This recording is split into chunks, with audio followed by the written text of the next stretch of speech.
तो हाँ बच्चों, आज हम अगली कड़ी में लेकर आए हैं बायोमॉलिक्यूल्स। बायोमॉलिक्यूल्स ही नहीं पढ़ेंगे बच्चों, इसमें जितने भी पार्टीशन है लगभग सभी पार्टीशन को स्टेप बाय स्टेप मैं समझाऊंगा और आपके सामने प्रस्तुत करूंगा। बायोमॉलिक्यूल्स का पहला पार्ट है जैसे कार्बोहाइड्रेट्स, प्रोटीन्स, वसा, प्रोटीन की संरचना, डीएनए, आरएनए, जितने भी आपके इसमें टॉपिक है 3-4 टॉपिक से बनकर बना हुआ है और फास्ट ट्रैक रिवीजन के आधार पर इसको मैं लूंगा। इससे जरूर से जरूर बोर्ड परीक्षा में आपके बहुत से नंबर और क्वेश्चन आने वाले हैं।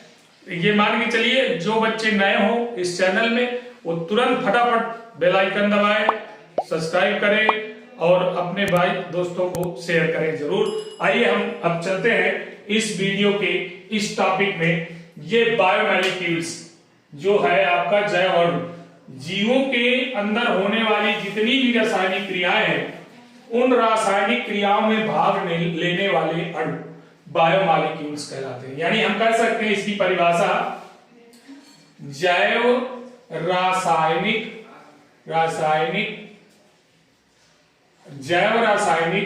क्रियाओं में भाग लेने वाले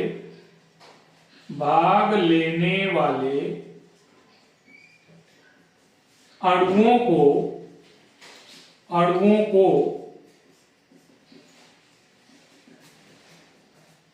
जैव अणु कहते हैं। जैव अणु कहते हैं। तो बच्चों इसकी बहुत सटीक परिभाषा है बायोमॉलिक्यूल्स की। जैव रासायनिक क्रियाओं में भाग लेने वाले अणु को जैव अणु कहते हैं। ये आप ध्यान से देख लीजिए, जैव अणु की परिभाषा है। बायोमॉलिक्यूल्स के जो अणु हैं वो बहुत ढेर सारे हैं। पहला नंबर तो आपका आता है कार्बोहाइड्रेट्स।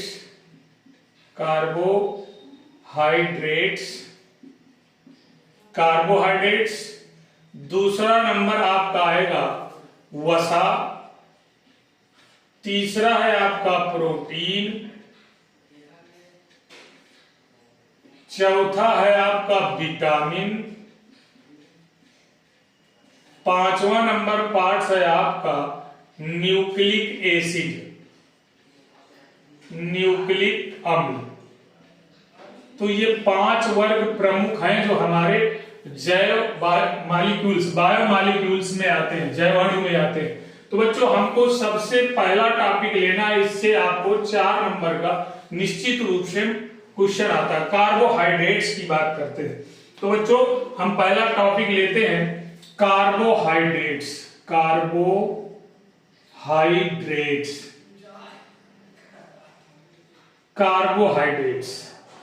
कार्बोहाइड्रेट्स की चर्चा करते हैं। तो बच्चों कार्बोहाइड्रेट्स क्या है ये जानकारी आपको पहले लेना। यानी कार्बोहाइड्रेट्स के बारे में बताया जाता है कि प्राचीन काल में कार्बोहाइड्रेट्स पौधों से प्राप्त होता था और ये जो बना होता है कार्बन, हाइड्रोजन और ऑक्सीजन से मिलकर बना होता है। कार्बोहाइड्रेट्स की जो आधुनिक परिभाषा है वो बच्चों मैं आपको बताता हूं। आधुनिक परिभाषा आपको विशेष कर याद रखना। जैसे कार्बोहाइड्रेट्स क्या है परीक्षा में आता है, 101% आता है और क्लासिफिकेशन ऑफ कार्बोहाइड्रेट्स आता है। इनको मैं इसलिए सीधे इस टॉपिक पे आ गया हूं क्योंकि ये 4 नंबर का आना ही है। आप अथवा में ही मिलेगा आपको, लेकिन मिलेगा जरूर, इसलिए इसको पूरी तरह तैयार कर लीजिए। तो कार्बोहाइड्रेट्स की जो आधुनिक परिभाषा बच्चों, वे जैव अणु जिनका जो जल अपघटन के पश्चात हाइड्रॉक्सिल या एल्डिहाइड या कीटोन समूह वाले यौगिक का निर्माण करते हैं या देते हैं, कार्बोहाइड्रेट्स कहलाते हैं। यानी वे पदार्थ जो जल अपघटन के पश्चात एल्डिहाइड, कीटोन अथवा हाइड्रॉक्सिल समूह वाले यौगिक प्रदान करते हैं, कार्बोहाइड्रेट्स कहलाते हैं। यानी उनमें कम से कम एक कार्बन एटम आपका कायरल कार्बन होना चाहिए। ये भी उस परिभाषा का अभिन्न अंग है। अगर ये नहीं लिखेंगे तो फिर आपको गलत हो जाएगी परिभाषा। तो उनमें कम से कम एक कार्बन परमाणु कायरल होना चाहिए। कायरल कार्बन क्या है ये जान लीजिए पहले। कायरल कार्बन वे कार्बन है जिसकी चारों संयोजकताएं भिन्न भिन्न हो। जैसे इसमें हाइड्रोजन जुड़ा है, इसमें Cl जुड़ा है, तो इसमें Br जुड़ा है, तो इसमें I जुड़ा। इस प्रकार से बच्चों हमारी चारों संयोजकताएं अगर भिन्न भिन्न है तो ये कार्बन जो होगा वो कायरल होगा, इसको स्टार से प्रदर्शित किया जाता है। तो इस प्रकार से जितने भी कार्बोहाइड्रेट्स होंगे उनमें एक कायरल कार्बन जरूर होगा। तो बच्चों ये परिभाषा कार्बोहाइड्रेट्स की थी। कार्बोहाइड्रेट का सामान्य सूत्र देख लीजिए, सामान्य सूत्र, सामान्य सूत्र। कभी कभी एक नंबर का पूछ लेता है कार्बोहाइड्रेट का सामान्य सूत्र, तो ये है CH2O। बच्चों इसका होयरन भी लिख सकते हैं तो कोई प्रॉब्लम नहीं, CH2O है बच्चों। इसको अब दूसरी आधुनिक परिभाषा के अनुसार CxH2O का होयर वाई इस रूप में भी लिखा जाता है। कुछ दिनों के पश्चात जब ये फेल हो गई ये संरचनाएं, कुछ कंपाउंड्स ऐसे आए जो इसका पालन नहीं करते थे, वो कार्बोहाइड्रेट्स थे, तो फिर परिभाषा आधुनिक बनी, जिसको मैंने इसके पहले परिभाषा आपको बताया। कार्बोहाइड्रेट्स इस प्रकार से हम एक्सप्लेनेशन करेंगे। कार्बोहाइड्रेट्स के बारे में फिर पूछता है कार्बोहाइड्रेट्स का वर्गीकरण कीजिए। तो देखिए कार्बोहाइड्रेट्स का हम वर्गीकरण करते हैं जल अपघटन के आधार पर। ध्यान रहे, जल अपघटन के आधार पर कार्बोहाइड्रेट को 3 वर्गों में बांटा गया है। फर्स्ट, सेकेंड, थर्ड, 3 वर्गों में बांटा गया। पहला नंबर इसको रखा गया मोनोसैकेराइड,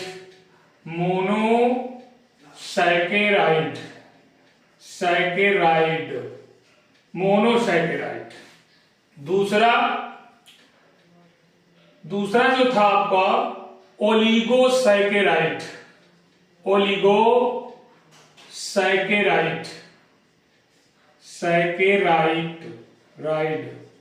सैकेराइड। और तीसरा है आपका पॉलीसैकेराइड।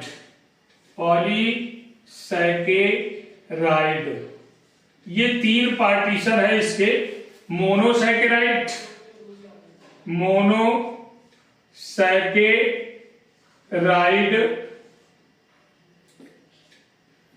मोनोसैकेराइड्स, फिर इसके बाद ओलिगोसैकेराइड,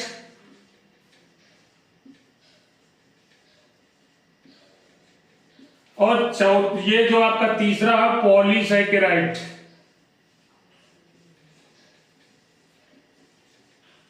इस प्रकार से ये 3 प्रकार के होते हैं। बच्चों मोनोसैकेराइड क्या है ये जानकारी पहले ले लीजिए। मोनोसैकेराइड वो कार्बोहाइड्रेट्स हैं जिनका जल अपघटन और छोटे अणुओं में नहीं किया जा सकता, यानी वो जितना है वो जल में घुल जाएंगे बट उनका अपघटन होकर छोटे अणुओं में डिवाइड नहीं होंगे। मोनोसैकेराइड कंपाउंड कहलाते हैं। जैसे आप पढ़ा होगा ग्लूकोज C6H12O6, ये ग्लूकोज भी है, फ्रक्टोज भी है। आप इसको देख लीजिए C6H12O6, ये मोनोसैकेराइड का एग्जाम्पल है। ग्लूकोज, इसको हम कहते हैं ग्लूकोज, और इसी को हम फ्रक्टोज कहते हैं। फार्मूला एक ही जैसे होता है बच्चों, लेकिन इनमें अंतर अभी मैं बताऊंगा। ग्लूकोज और फ्रक्टोज हमारे मोनोसैकेराइड के अंतर्गत आते हैं बच्चों। दूसरा है ओलिगोसैकेराइड, वे कार्बोहाइड्रेट्स जिनका जल अपघटन कराने पर 2 से अधिक यानी 3 से लगभग 10 अणु मोनोसैकेराइड के देते हैं। मोनोसैकेराइड के 3 से 10 अणु दे, कम से कम 2 और इससे अधिक 10 तक जो अणु देते हैं उन्हें ओलिगोसैकेराइड कहते हैं। जैसे आप एग्जांपल में ले ले तो शर्करा ये आपकी C12H22O11 ये शर्करा है आपका। देखिए इसमें अगर हम इसको जल डाल दें H2O तो ये अब घटित होकर के 2 अणु दे देगी, C6H12O6 का एक और दूसरा C6H12O6 का दूसरा अणु, 2 अणु दे देगी। एक का नाम ग्लूकोज रहेगा और दूसरे का नाम फ्रक्टोज रहेगा। तो बच्चों ये जो हमारी शर्करा है ये गौर से देख लीजिए ओलिगोसैकेराइड के अंतर्गत आती है। एग्जांपल भी आपको दे देना। तीसरा है आपका पॉलीसैकेराइड।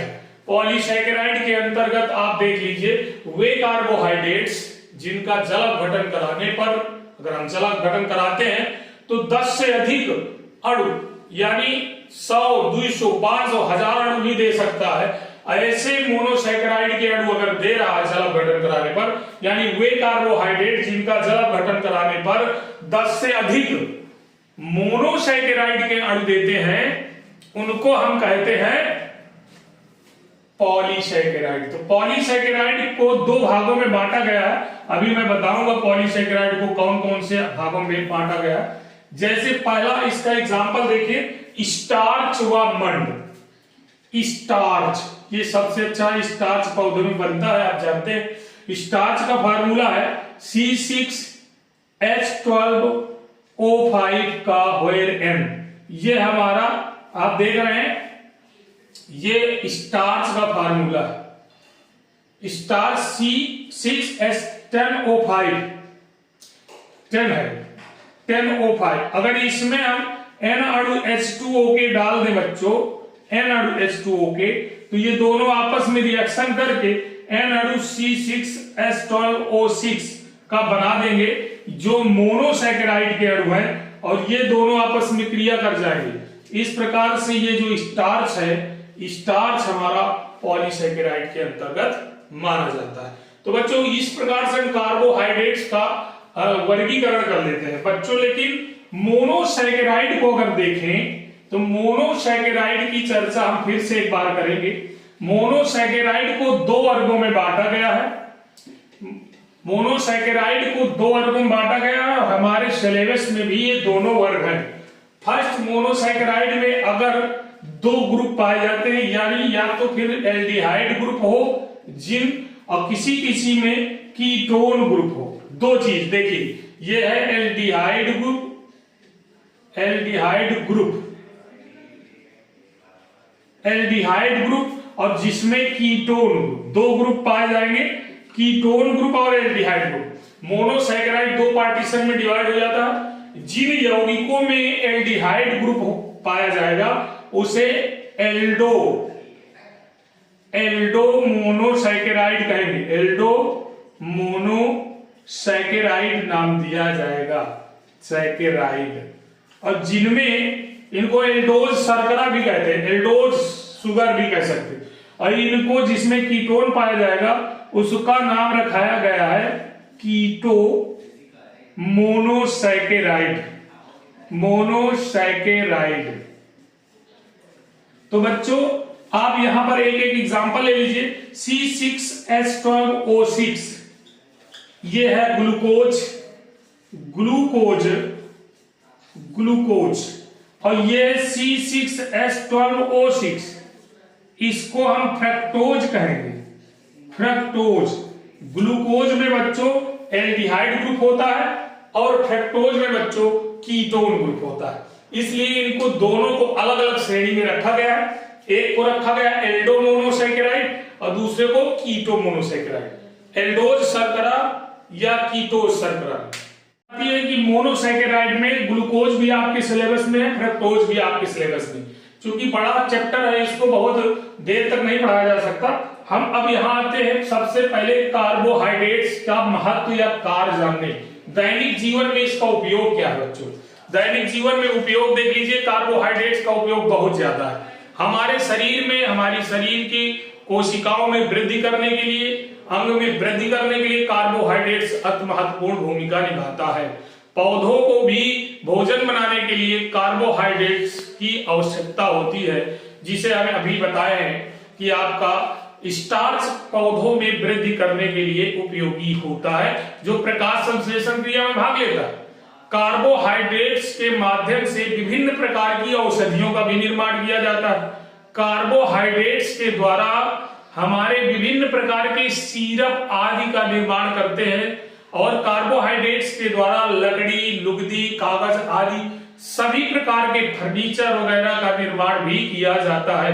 कार्बोहाइड्रेट्स जो सेलुलोज होता है, पौधों में सेलुलोज के रूप में पाया जाता है, और वो लकड़ी जो कार्डबोर्ड है उसके माध्यम से हम तमाम प्रकार के फर्नीचर आदि बनाते हैं। तो बच्चों इसका दैनिक जीवन में बहुत ही महत्वपूर्ण हमारे पास उपयोगी है। कई कार्बोहाइड्रेट्स के द्वारा हम प्लास्टिक का निर्माण करते हैं, विस्फोटक पदार्थों का निर्माण करते हैं, जो युद्ध क्षेत्र में भी सहभागिता निभाता है।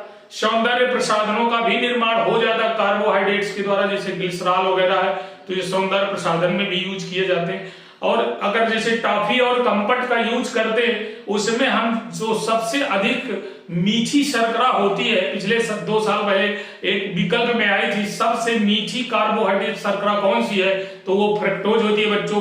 कंपट आदि सिरप में जो मीठा, बहुत ज्यादा मीठा बनाया जाता है, उसमें फ्रक्टोज का प्रयोग किया जाता है।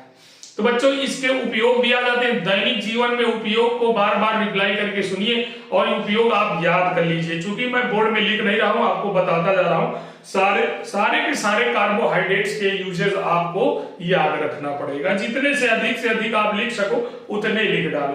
तो ये जान लीजिए इसका बहुत ही दैनिक जीवन। हाँ बच्चों, आज हम अगली कड़ी में लेकर आए हैं बायोमॉलिक्यूल्स। बायोमॉलिक्यूल्स ही नहीं पढ़ेंगे बच्चों, इसमें जितने भी पार्टीशन है लगभग सभी पार्टीशन को स्टेप बाय स्टेप मैं समझाऊंगा और आपके सामने प्रस्तुत करूंगा। बायोमॉलिक्यूल्स का पहला पार्ट है जैसे कार्बोहाइड्रेट्स, प्रोटीन्स, वसा, प्रोटीन की संरचना, डीएनए, आरएनए, जितने भी आपके इसमें टॉपिक है 3-4 टॉपिक से बनकर बना हुआ है और फास्ट ट्रैक रिवीजन के आधार पर इसको मैं लूंगा। इससे जरूर से जरूर बोर्ड परीक्षा में आपके बहुत से नंबर और क्वेश्चन आने वाले हैं। ये मान के चलिए जो बच्चे नए हो इस चैनल में वो तुरंत फटाफट बेल आइकन दबाएं, सब्सक्राइब करें और अपने भाई दोस्तों को शेयर करें जरूर। आइए हम अब चलते हैं इस वीडियो के इस टॉपिक में। ये बायोमॉलिक्यूल्स जो है आपका जैव अणु, जीवों के अंदर होने वाली जितनी भी रासायनिक क्रियाएं हैं, उन रासायनिक क्रियाओं में भाग लेने वाले अणु बायोमॉलिक्यूल्स कहलाते हैं। यानी हम कह सकते हैं इसकी परिभाषा जैव रासायनिक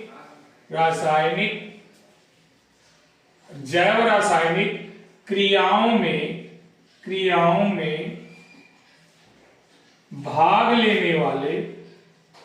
भाग लेने वाले अणुओं को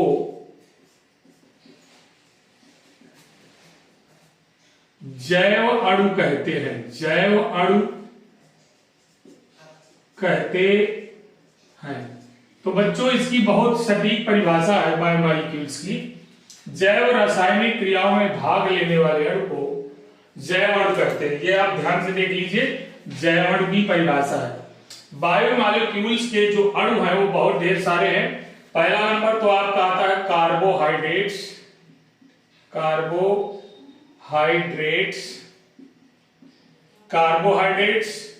दूसरा नंबर आपका आएगा वसा। तीसरा है आपका प्रोटीन। चौथा है आपका विटामिन। पांचवा नंबर पार्ट है आपका न्यूक्लिक अम्ल।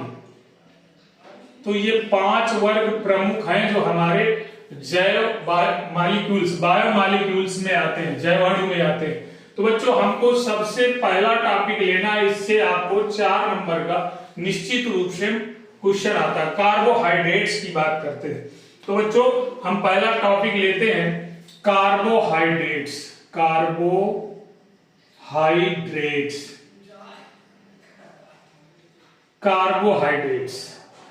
कार्बोहाइड्रेट्स की चर्चा करते हैं। तो बच्चों कार्बोहाइड्रेट्स क्या है ये जानकारी आपको पहले लेना। यानी कार्बोहाइड्रेट्स के बारे में बताया जाता है कि प्राचीन काल में कार्बोहाइड्रेट्स पौधों से प्राप्त होता था और ये जो बना होता है कार्बन, हाइड्रोजन और ऑक्सीजन से मिलकर बना होता है।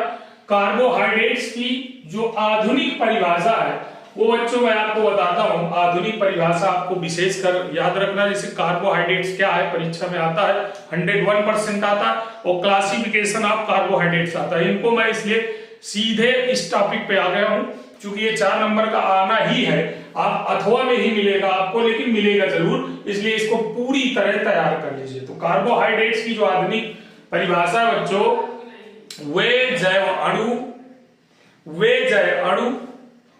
जिनका जो जल अपघटन के पश्चात हाइड्रॉक्सिल या एल्डिहाइड या कीटोन समूह वाले यौगिक का निर्माण करते हैं या देते हैं, कार्बोहाइड्रेट्स कहलाते हैं। यानी वे पदार्थ जो जल अपघटन के पश्चात एल्डिहाइड, कीटोन अथवा हाइड्रॉक्सिल समूह वाले यौगिक प्रदान करते हैं, कार्बोहाइड्रेट्स कहलाते हैं। यानी उनमें कम से कम एक कार्बन एटम आपका कायरल कार्बन होना चाहिए। ये भी उस परिभाषा का अभिन्न अंग है। अगर ये नहीं लिखेंगे तो फिर आपको गलत हो जाएगी परिभाषा। तो उनमें कम से कम एक कार्बन परमाणु कायरल होना चाहिए। कायरल कार्बन क्या है ये जान लीजिए पहले। कायरल कार्बन वे कार्बन है जिसकी चारों संयोजकताएं भिन्न भिन्न हो। जैसे इसमें हाइड्रोजन जुड़ा है, इसमें Cl जुड़ा है, तो इसमें Br जुड़ा है, तो इसमें I जुड़ा है। इस प्रकार से बच्चों हमारी चारों संयोजकताएं अगर भिन्न भिन्न है तो ये कार्बन जो होगा वो कायरल होगा। इसको स्टार से प्रदर्शित किया जाता है। तो इस प्रकार से जितने भी कार्बोहाइड्रेट्स होंगे उनमें एक कायरल कार्बन जरूर होगा। तो बच्चों ये परिभाषा कार्बोहाइड्रेट्स की थी। कार्बोहाइड्रेट का सामान्य सूत्र देख लीजिए। सामान्य सूत्र कभी कभी एक नंबर का पूछ लेता है कार्बोहाइड्रेट का सामान्य सूत्र, तो ये है CH2O। बच्चों इसका होयरन भी लिख सकते हैं तो कोई प्रॉब्लम नहीं। CH2O है बच्चों। इसको अब दूसरी आधुनिक परिभाषा के अनुसार CxH2O का होयर Y इस रूप में भी लिखा जाता है। कुछ दिनों के पश्चात जब ये फेल हो गई, ये संरचनाएं, कुछ कंपाउंड्स ऐसे आए जो इसका पालन नहीं करते थे, वो कार्बोहाइड्रेट्स थे, तो फिर परिभाषा आधुनिक बनी, जिसको मैंने इसके पहले परिभाषा आपको बताया। कार्बोहाइड्रेट्स इस प्रकार से हम एक्सप्लेनेशन करेंगे। कार्बोहाइड्रेट्स के बारे में फिर पूछता है कार्बोहाइड्रेट्स का वर्गीकरण कीजिए। तो देखिए कार्बोहाइड्रेट्स का हम वर्गीकरण करते हैं जल अपघटन के आधार पर। ध्यान रहे, जल अपघटन के आधार पर कार्बोहाइड्रेट को 3 वर्गों में बांटा गया है। फर्स्ट, सेकेंड, थर्ड, 3 वर्गों में बांटा गया। पहला नंबर इसको रखा गया मोनोसैकेराइड।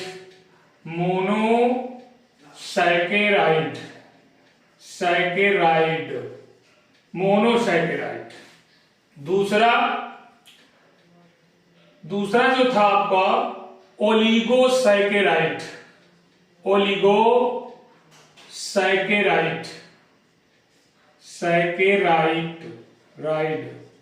सैकेराइड। और तीसरा है आपका पॉलीसैकेराइड।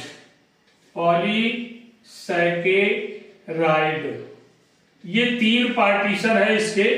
मोनोसैकेराइड,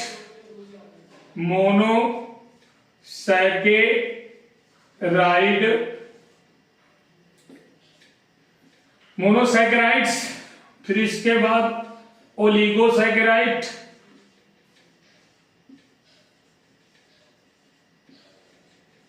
और ये जो आपका तीसरा है पॉलीसैकेराइड।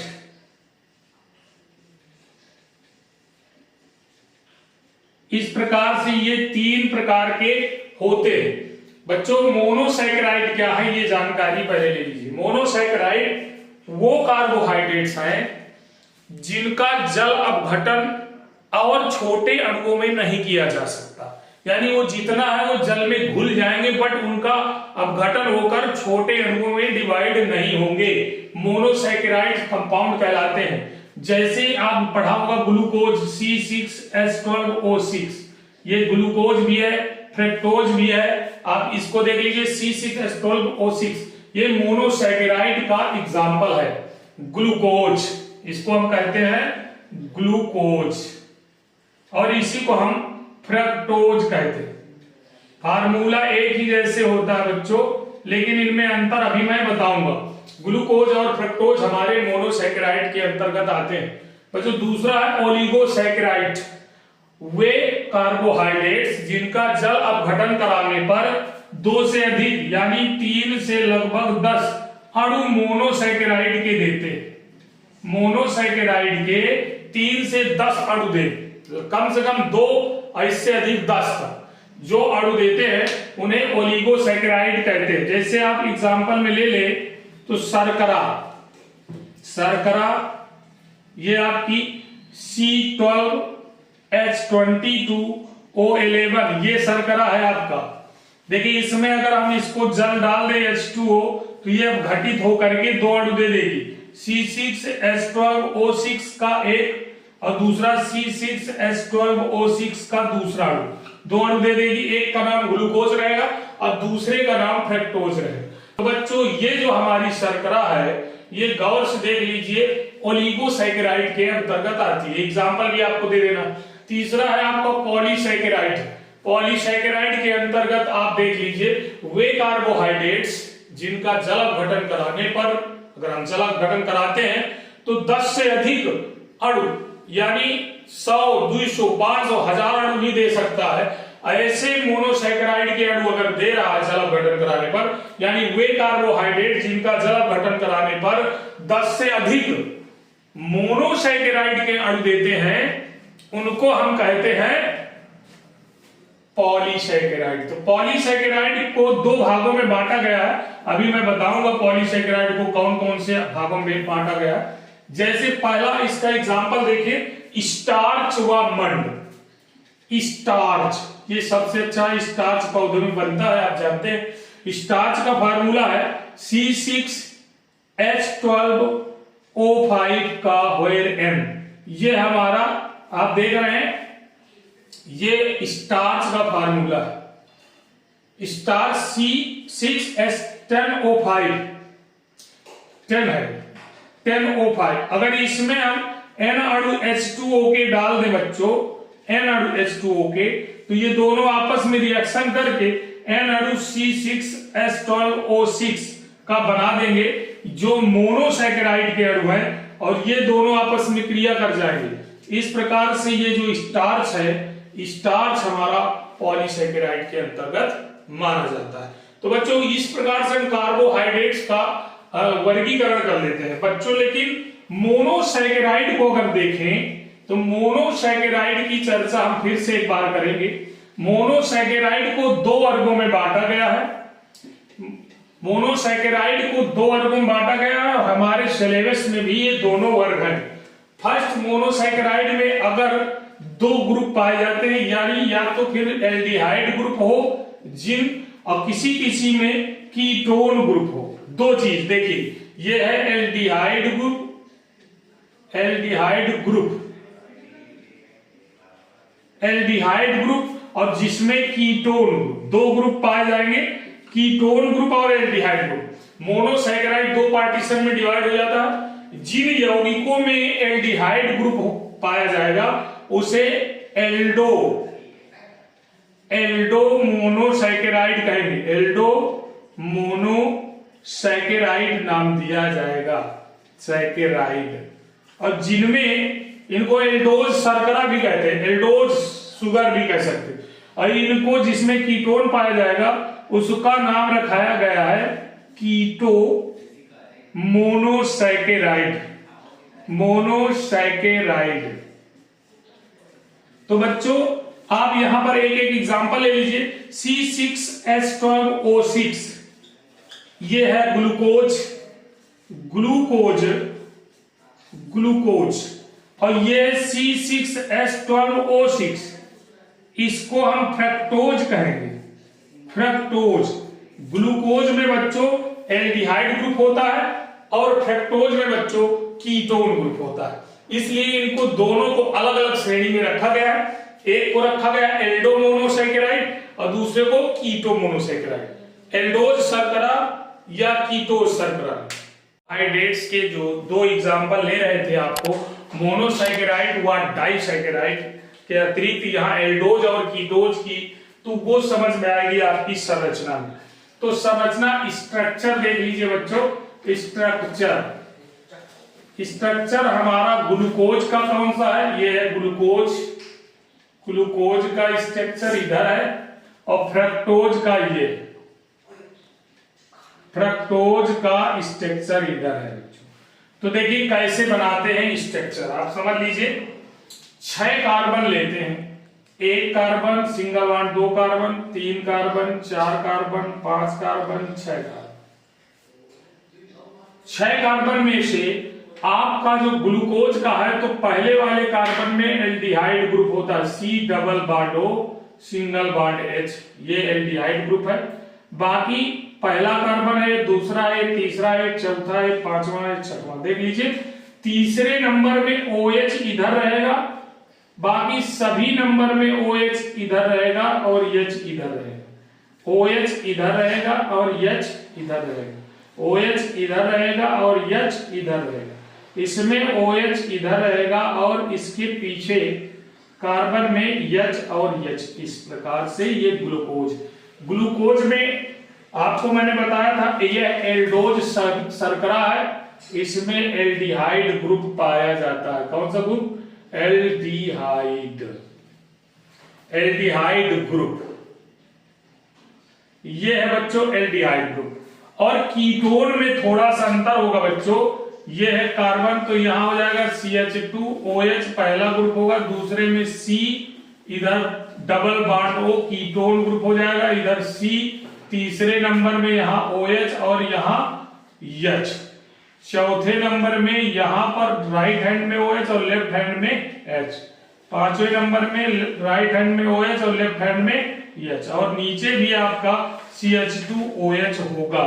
तो बच्चों इसमें आप देख रहे हो यहां पर कीटोन ग्रुप पाया जाता है, कीटोन ग्रुप, इसलिए इसको कीटोज शर्करा कहते हैं और इसको एल्डोज शर्करा कहते हैं। अब देख लीजिए दोनों स्ट्रक्चर आपके सामने है, ग्लूकोज का स्ट्रक्चर भी पूछा गया कई बार और फ्रक्टोज का भी स्ट्रक्चर कई बार पूछा गया है।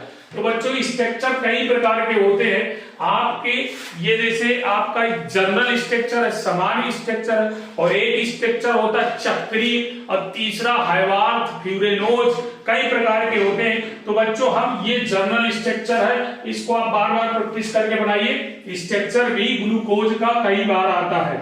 इसके बाद मैं स्ट्रक्चर में ही दूसरा आपको बताऊंगा साइक्लिक स्ट्रक्चर, चक्रीय संरचना, साइक्लिक स्ट्रक्चर, साइक्लिक स्ट्रक्चर, यानी हम कह सकते हैं चक्रीय संरचना।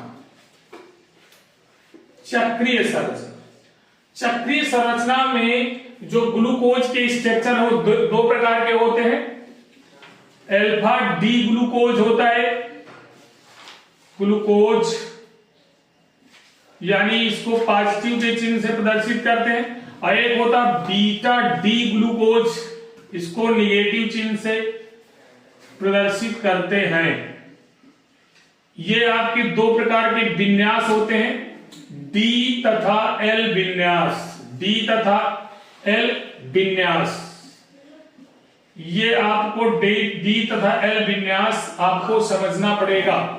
जैसे किसी भी कंपाउंड में OH राइट हैंड में है तो वो आपका डी विन्यास होता है, अगर वो लेफ्ट हैंड में आ जाता है तो वो आपका एल विन्यास हो जाता है। तो इसी प्रकार हम जनरल स्ट्रक्चर से आपको साइक्लिक स्ट्रक्चर बनाना सिखाएंगे।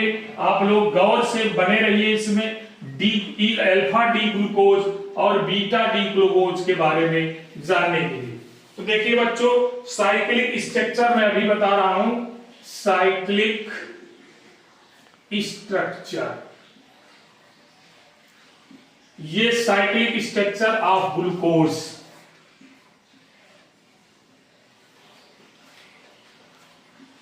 साइक्लिक स्ट्रक्चर ऑफ ग्लूकोज को समझिए आप। पहली बात तो हमारे पास ये है carbon 1, carbon 2, carbon 3, carbon 4, carbon 5, carbon 6। Carbon 6 में आप देख लीजिए गौर से, यहां पर आपका डबल बॉन्ड ऑक्सीजन है, यहां पर H एल्डिहाइड ग्रुप है, या इसको आप ऐसे कर सकते हैं, यहां पर H लिख सकते हैं, यहां पर OH इधर होगा और H इधर होगा। अभी जस्ट मिनट पहले मैंने बताया, इसमें तीसरे नंबर कार्बन में लेफ्ट हैंड में OH और इधर राइट हैंड में OH, इधर आप देख रहे हैं चौथे नंबर में OH इधर, H इधर। फिर बनाना सीख जाओ, बहुत सरल है, OH इधर, H इधर। इसमें देख लीजिए OH इधर, H इधर और H इधर, ये स्ट्रक्चर है। तो बच्चों इसमें क्या होता है, ये जो पाई इलेक्ट्रॉन है एल्डिहाइड ग्रुप में, पाई इलेक्ट्रॉन मूव करते हैं। देखिए बॉन्ड टूट जाता है और जैसे ही पाई इलेक्ट्रॉन मूव करेंगे तो यहाँ डेल नेगेटिव चार्ज, यहाँ डेल पॉजिटिव चार्ज आ जाता है। तो यहां से जो पांचवें नंबर का कार्बन है, 1 2 3 4 5 6, पांचवें नंबर के कार्बन की चर्चा कर रहा हूं मैं। ये पांचवें नंबर का कार्बन, यहां से ये हाइड्रोजन, ये ऑक्सीजन और हाइड्रोजन भी यही करते हैं। ऑक्सीजन जुड़ जाता है सीधा किससे, कार्बन से, और हाइड्रोजन कहां चला जाता है, यहां ऑक्सीजन। तो इसका स्ट्रक्चर किस प्रकार बनता है जरा देखिए। इसका पांचवें नंबर का OH टूटता है और यहां पर जो एल्डिहाइड ग्रुप में है, ये देखिए अगर हम इसको ऐसे कर दे सिंगल बॉन्ड करके ऐसे, तो ये ऑक्सीजन आपका यहां जुड़ जाएगा, तो इसका पॉजिटिव चार्ज खत्म हो जाएगा और यहां से निकला हुआ हाइड्रोजन आपका यहां जुड़ जाएगा। देख लीजिए गौर से, ये कार्बन से जुड़ गया है ऑक्सीजन, इस प्रकार से ये स्ट्रक्चर बन जाता है। तो ये आपको गौर से देखना है कैसे ये दो प्रकार से अटैक कर रहा है। यहां पर मैं कुछ नहीं कर रहा हूं, यहां डबल बॉन्ड करके ऑक्सीजन करे दे रहा हूं और यहां OH करे दे रहा हूं। ये बताया जा रहा है कि ये यहां पर अटैक करेगा। तो दो प्रकार से, अगर ये इधर अटैक कर रहा है तो कैसे बनाएगा स्ट्रक्चर जरा देखिए। फिर उधर अटैक करा के दिखाओ, दोनों आपकी चक्रीय संरचनाएं आमने सामने हो जाएंगी, एक तरफ अल्फा एक तरफ बीटा। अल्फा के लिए क्या करेंगे, देखो ये H उधर गया तो ये सिंपल सा बन जाएगा, 1 number carbon, 2 number carbon, 3 number carbon, 4 number carbon, 5 number carbon, 6 number carbon. देखिए यहां पर जब जुड़ा तो ये बन गया OH और यहां से सीधा अगला ऑक्सीजन यहां जुड़ गया अब 5 नंबर कार्बन से, 5 नंबर से, ध्यान रहे 5 नंबर का OH आकर के यहां अटैक कर गया।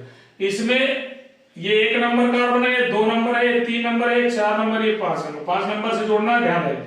इधर आपका OH हो जाएगा, इधर आपका H था ही था, तो यहां पर आपका H हो जाएगा। तीसरे नंबर में OH लेफ्ट हैंड में हो जाएगा, H राइट हैंड में हो जाएगा। इधर आप देख रहे हो OH इधर हो जाएगा और H इधर होगा। इसमें आप देख रहे हो H इधर होगा, OH उधर था, वो जुड़ा था, इधर OH हो जाएगा और इधर H हो जाएगा, इधर H हो जाएगा। इसका नाम मैंने बताया था अभी, अल्फा डी पॉजिटिव ग्लूकोज, इसको अल्फा डी ग्लूकोज कह देते हैं। इसी को अगर हम ऊपर वाले 1 नंबर हाइड्रोक्सिल ग्रुप को इधर कर दी, H को उधर कर, केवल इतना ट्रांसफर करना, H ट्रांसफर हो जाए इधर, OH ट्रांसफर हो जाए इधर, बस तो आपका बीटा डी ग्लूकोज बन जाएगा। तो देखिए कैसे बनेगा, ये है कार्बन 1, ये 2, ये 3, ये 4, ये 5, ये 6। आप देख लीजिए यहां अब इधर आ गया H, इधर आ गया OH और यहां से सीधा 5वें नंबर का ऑक्सीजन आके जुड़ जाएगा। ये है ऑक्सीजन, ये जुड़ गया। अब आपको करना क्या है, पहला नंबर है, दूसरा नंबर है, तीसरा, चौथा, 5वां, 6वां बना लेना। तीसरे में OH लेफ्ट में कर दीजिए, भूल ना हो जाए आपसे, इसलिए इधर राइट OH, इधर H, सब में बाएं तरफ H, राइट हैंड में OH, यहां पर H, OH टूट चुका है, यहां पर राइट हैंड में OH, यहां पर H और नीचे H। इसको कहते हैं बीटा डी निगेटिव ग्लूकोज। तो इस प्रकार से बच्चों अल्फा डी ग्लूकोज और बीटा डी ग्लूकोज को हम बना सकते हैं। इसी संरचना के आधार को मान करके आप सीधे सीधे इसकी हैवार्थ संरचना भी बता सकते हैं। तो बच्चों इसको गौर से प्रैक्टिस करिए, ये 2 नंबर की आ जाती है बोर्ड परीक्षा में कभी, ग्लूकोज की साइक्लिक चक्रीय संरचना बनाइए। अब हम आपको इसी संरचना से आपको हैवार्थ संरचना या फिर पाइरोनोज संरचना बनाते हैं, उसी को हैवार्थ स्ट्रक्चर भी बोलते हैं, उसी को पाइरेनोज स्ट्रक्चर भी बोलते हैं। तो बच्चों देखिए हैवार्थ संरचना कैसे बनाएंगे। हैवार्थ संरचना। तो हैवार्थ संरचना, इसी को पाइरेनोज स्ट्रक्चर भी बोलते हैं। तो देखिए इसी स्ट्रक्चर को हम ढालते हैं हैवार्थ संरचना में। हमको पहले देखिए इसका बनाना है अल्फा डी ग्लूकोज का। गौर से देखिए सभी लोग, ये आपके मैंने पहले बना दिया बेंजीन रिंग की भांति एक स्ट्रक्चर बना दिया। यहां देख लीजिए, आपको बिल्कुल परेशान होने की जरूरत नहीं है। बेंजीन जैसा स्ट्रक्चर मैंने पहले बना दिया, ये बन गया आपका बेंजीन जैसे स्ट्रक्चर। ये पहले बना रहा हूं बीटा डी ग्लूकोज का। तो बच्चों इसके सभी किनारों पर हमने ऐसे ऐसे ऐसे ऐसे ऐसे स्ट्रक्चर बना दिया। अब गौर से देखिए हमारे पास क्या करना है हमको। पहला नंबर तो यहां से ये राइट हैंड को लिखते हैं ऊपर, अपर लिख दीजिए, यानी ऊपर लिखना है आपको राइट हैंड वाले। तो ऊपर हमने लिख दिया OH, इसके लेफ्ट हैंड वाले को नीचे H। ये बनाएंगे तो ये बन जाएगा बीटा डी ग्लूकोज। ऐसा नहीं करना हमको, OH हमको रखना नीचे, H रखना ऊपर। एक नंबर कार्बन में H रखना ऊपर, OH रखना नीचे। दूसरे नंबर में भी H रखना ऊपर, OH रखना नीचे। तीसरे नंबर में OH रखना ऊपर और H रखना नीचे। देख लीजिए, इसमें H रखना ऊपर, OH रखना नीचे। ये आप देख रहे हो, इसमें आपका कौन सा है, पहला नंबर कार्बन हो गया, दूसरा हो गया, तीसरा हो गया, चौथा हो गया, 4 नंबर कार्बन हो गया। 5वां नंबर कार्बन में H नीचे रखना, ऊपर लिखना है CH2OH। इस प्रकार से ये 5वां नंबर कार्बन हो गया, 6वां नंबर। ये हो गया आपका अल्फा डी पॉजिटिव ग्लूकोज की संरचना, ग्लूकोज की संरचना बच्चों देख लीजिएगा। और इसी प्रकार जब इसको बनाएंगे बीटा डी ग्लूकोज की हैवार्थ संरचना, तो आपको कोई ज्यादा परेशानी नहीं करने की जरूरत है। ये देखिए हमने उसी तरह ये बेंजीन रिंग की भांति इसको बना दिया ऑक्सीजन, और ये देखिए इसको बना दिया उसी प्रकार से हैवार्थ संरचना के हिसाब से। ये एक बांड, ये एक बांड, ये बांड, ये बांड, ये बांड लगा दिया। केवल अंतर हमारा कहां पर होगा, सबसे ऊपर वाले ग्रुप पर। देख लीजिए यहां पर OH था, यहां पर अपोजिट OH हो गया। पहले हमने लेफ्ट हैंड को लिखा था, पहले सबसे पहले ऊपर लिखना है लेफ्ट हैंड साइड वाला स्ट्रक्चर का ग्रुप, फिर लिखना है राइट हैंड नीचे। ये ऊपर साइड में लिखना है लेफ्ट हैंड को, और नीचे साइड में लिखना है राइट हैंड साइड को, राइट हैंड साइड से जुड़े हुए ग्रुप को। तो देखिए ऊपर हमको क्या लिखना है, लेफ्ट हैंड साइड पर जुड़े हुए ग्रुप को। लेफ्ट हैंड साइड पर कौन सा ग्रुप जुड़ा है, OH, तो ऊपर लिख दीजिए OH। नीचे कहां लिखना, राइट हैंड साइड वाले को H, इधर लेफ्ट हैंड को ऊपर H, नीचे OH। ये आपका ऊपर रहेगा और ये आपका H नीचे रहेगा। ये आपका ऊपर रहेगा, ये हमारा OH नीचे रहेगा। 5वें नंबर कार्बन में H नीचे रहेगा और CH2OH ऊपर रहेगा, CH2OH। इस प्रकार से हम बच्चों बीटा डी निगेटिव ग्लूकोज की संरचना बना देते हैं। तो बच्चों ये था हमारा चक्रीय संरचनाएं। चक्रीय संरचनाएं आपकी ये भी हैं और हैवार्थ संरचना ये है, और जनरल स्ट्रक्चर इसके पहले बताया हूं। तो बच्चों बार बार प्रैक्टिस कीजिए आप इस संरचना को बनाने के लिए, और आसानी से बनाइए। कल हम नेक्स्ट वीडियो में लेकर आपको आएंगे ग्लूकोज के महत्वपूर्ण रासायनिक अभिक्रियाओं को, तो उसको बिल्कुल देखना ना भूलें। और ग्लूकोज की महत्वपूर्ण अभिक्रियाओं को जैसे ही देखेंगे तो आपके बोर्ड परीक्षा में बायोमॉलिक्यूल्स का आधा पार्ट खत्म हो जाएगा, और प्रोटीन की संरचना बता देंगे। इसके बाद DNA RNA और इसके कार्य बता देंगे, फिंगरप्रिंट बता देंगे। आपका इतना महत्वपूर्ण है, तो ये आप पॉलीपेप्टाइड बंद हो जाएंगे वो भी बता देंगे, न्यूक्लियोपेप्टाइड बंद, इनको भी देख लीजिए। और इसके साथ साथ प्रोटीन की तीनों संरचनाओं को बार बार रिवाइज कर लीजिए। आप निश्चित रूप से बोर्ड परीक्षा में 10 नंबर के हकदार हो जाएंगे। तो thank you, have a nice day. अगले दिन फिर मिलते हैं।